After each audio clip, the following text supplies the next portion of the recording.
इन्होंने अन्ना हजारे का जो आंदोलन था, आंदोलन से निकले सबसे पहले तो इन्होंने अपने गुरु को झूठ बोला। और कहा करते थे कि मैं दिल्ली की देश की राजधानी में अगर मुख्यमंत्री बनूंगा तो मैं गाड़ी नहीं लूंगा, बंगला नहीं लूंगा, घोड़ा नहीं लूंगा। एक वो 10-10 करोड़ रुपए के इनके स्विमिंग पूल होते हैं, इन्होंने सिक्योरिटी ली। देखिए एक ये प्रोपोगंडा फैलाने का काम करते हैं, झूठ बोलने के अलावा इन्हें कोई काम आता नहीं है। दिल्ली देश की राजधानी आज जो है 15 साल और पीछे धकेल दी है। दिल्ली देश की राजधानी में विकास हो नहीं रहा है, गंदा पानी आ रहा है। क्या नाम है सर आपका? नाम बताइए।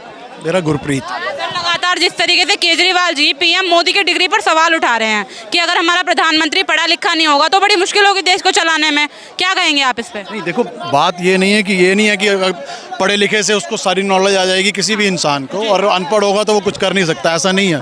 अब कई एक्टर्स, कई बिल गेट्स का एग्जाम्पल ले लो, कुछ ले लो। बात ये है कि झूठ नहीं बोलना चाहिए ना।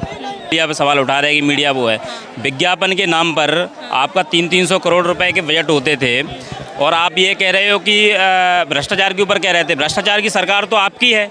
दिल्ली में किस तरीके से जो भ्रष्टाचार हो रहा है, आप जो है मनीष सिसोदिया आपके जो है जेल में है, भ्रष्टाचार के आरोप में जेल में है। आपके सत्येंद्र जैन जेल में है, उससे पहले भी मंत्रियों के ऊपर आरोप लगे हैं। ऐसा इनका कोई विधायक नहीं है जिसके ऊपर भ्रष्टाचार का आरोप ना हो। आप भ्रष्टाचार की बात करते हो, आप कोई सर्टिफिकेट नहीं बना सकते बिना उसके। सर वो तो कह रहे हैं हमारी पार्टी बिल्कुल भ्रष्टाचार नहीं करती है, फंसाया जा रहा है ईडी और सीबीआई के जरिए। मोदी सरकार तो गलत फायदा उठा रही है ईडी और सीबीआई का। इन्होंने अन्ना हजारे का जो आंदोलन था, आंदोलन से निकले सबसे पहले तो इन्होंने अपने गुरु को झूठ बोला। और कहा करते थे कि मैं दिल्ली की देश की राजधानी में अगर मुख्यमंत्री बनूंगा तो मैं गाड़ी नहीं लूंगा, बंगला नहीं लूंगा, घोड़ा नहीं लूंगा। एक वो 10-10 करोड़ रुपए के इनके स्विमिंग पूल होते हैं, इन्होंने सिक्योरिटी ली। देखिए एक ये प्रोपोगंडा फैलाने का काम करते हैं, झूठ बोलने के अलावा इन्हें कोई काम आता नहीं है। दिल्ली देश की राजधानी आज जो है 15 साल और पीछे धकेल दी है। दिल्ली देश की राजधानी में विकास हो नहीं रहा है, गंदा पानी आ रहा है। तो इस तरीके की जो है बेवकूफ़ बनाया जा रहा है, दिल्ली वासी बनाया जा रहा है, पर्सेंट बनाया जा रहा है। ठीक है सर, क्या नाम है सर आपका? नाम बताइए। मेरा गुरप्रीत। सर लगातार जिस तरीके से केजरीवाल जी पीएम मोदी की डिग्री पर सवाल उठा रहे हैं कि अगर हमारा प्रधानमंत्री पढ़ा लिखा नहीं होगा तो बड़ी मुश्किल होगी देश को चलाने में, क्या कहेंगे आप इस पे? नहीं देखो, बात ये नहीं है कि अगर पढ़े लिखे से उसको सारी नॉलेज आ जाएगी किसी भी इंसान को, और अनपढ़ होगा तो वो कुछ कर नहीं सकता, ऐसा नहीं है। अब कई एक्टर्स, कई बिल गेट्स का एग्जाम्पल ले लो, कुछ ले लो। बात ये है कि झूठ नहीं बोलना चाहिए ना।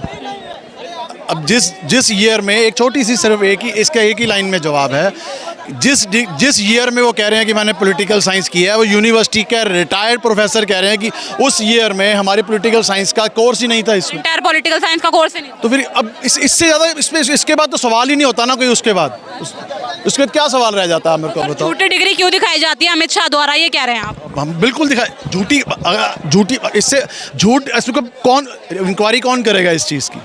अब वेबसाइट पे जाओगे, जा नहीं सकते आप, तो आपको अपना आधार कार्ड देना पड़ेगा, क्योंकि आपका आज कोई डुप्लीकेट सर्टिफिकेट मेरे को निकलवाना है तो मेरे को अपना आधार कार्ड देना पड़ेगा, फ़ोन नंबर जिससे जो अटैच हो देना, OTP आएगा, तब जाके मेरे को डिग्री मिलेगी उसमें। तो इंक्वायरी कौन करेगा इसमें? देश और पर डिग्री की दिखाने की ज़रूरत ही क्या थी जब इलेक्टोरल ऑफिसेज में जाके दी हुई है ना उन्होंने। जब कोई इलेक्शन वो फॉर्म भरते हैं इलेक्शन लड़ने के लिए, तो सारी डिग्रीज वगैरह देते हैं, सब डिस्क्रिप्शन देते हैं, तो वो दिखाने की ज़रूरत क्यों पड़ती है? फिर दिखाने की ज़रूरत पड़ती है तो इतने सवाल। अब मेरे को, अब ये फेक है कि नहीं है मेरे को नहीं। अब मेरे को एक व्हाट्सएप पे एक आया, यूनिवर्सिटी को उन्होंने V की जगह B लिखा हुआ है, शायद आपने भी वो देखा हो। तो ये इतने सवाल अगर हैं तो फिर जवाब भी तो बनते हैं ना देने वाले। कौन, हम आंख बंद नहीं कर सकते इसको। सिर्फ ये कहना कि मोदी जी काम अच्छा कर रहे हैं, चलो मान लिया आज काम अच्छा कर रहे हैं, तो फिर झूठ क्यों बोल रहे हो डिग्री पे? आप आगे क्लैरिफाई करो आगे कि नहीं जी ये झूठ है जी। ये भी तो बात सोचने लायक, देखने लायक बात है ना। बाकी और मुद्दे बहुत हैं, डिग्री। अब केजरीवाल ये भी कह रहे हैं कि भ्रष्टाचारी पार्टी है बीजेपी जो है। उनको 8 साल हो गए हैं, पॉलिटिक्स सीख गए ना वो भी आस्ते आस्ते। अब पॉलिटिक्स में होता क्या है, वो उसको गाली देगा, वो उसको गाली देगा। ये तो अब 8 साल में इतनी तो अकल आई जाती है इंसान को। 2 स्टेटों में सरकार चला रहा अगला तो लेकिन बात मुद्दे की सिर्फ यही है कि हम ये कह रहे हैं कि वो पढ़े लिखे हैं कि नहीं है। इसमें पढ़े लिखे या अनपढ़ की बात नहीं है, वो डिग्री सच्ची है कि नहीं है, बस बात सिर्फ इतनी सी है। डिमोनेटाइजेशन ठीक था कि नहीं था, GST ठीक था कि नहीं था, तो जवाब तो दो। आप बताइए सर, ठीक था कि नहीं ठीक था? कहाँ ठीक था? कहाँ से GST ठीक था? GST के जिसको टेक्निकल चीज़ें पता हैं उनको, मनमोहन सिंह जी का GST और था, आज का GST कुछ और है। अगर जिनको पता हो तो मैं छुट्टा कर देता हूँ। जीएसटी से पहले एक सी फॉर्म होता है, जैसे आपके पास आप टैक्स देते हो, मैं टैक्स देता हूँ, आपने मेरे को कोई सामान भेजा है तो मैं आपको फॉर्म दे देता हूँ, आप मेरे को फॉर्म दे देते हो, आपको टैक्स लगता है ना, मेरे को टैक्स लगता है। मनमोहन सिंह जी ने जीएसटी ये निकाला था कि जैसे सपोज मेरी 40 लाख की टर्नओवर है साल की, तो 40 लाख का मैं बिल काटने के बाद अगर मेरे को बिल चाहिए, जैसे आप ऑनलाइन निकालते हैं एफिडेविट, ऐसे ही वो जीएसटी का फॉर्म भी ऑनलाइन निकलेगा। ये था उनका ये जैसे। लेकिन अब तो ये तो आप जाइए विष्णु गार्डन या किसी भी इंडस्ट्रियल एरिया में, लोग खुलेआम इनको धंधा बनाया हुआ लोगों ने, टैक्स ले लेते हैं, जीएसटी भरते नहीं है, 5% एक 3 महीने की वो इंटरेस्ट है वो भरते रहते हैं। वो कहते हैं इससे सस्ते रेट में जीएसटी कहाँ मिल रहा है। तो 1-2 नंबर का काम 1 नंबर से तरीके में हो रहा है, और ये मेरे को यहाँ तक मेरे को लगता है सरकार को समझ में नहीं आ रही है क्या हो रहा है।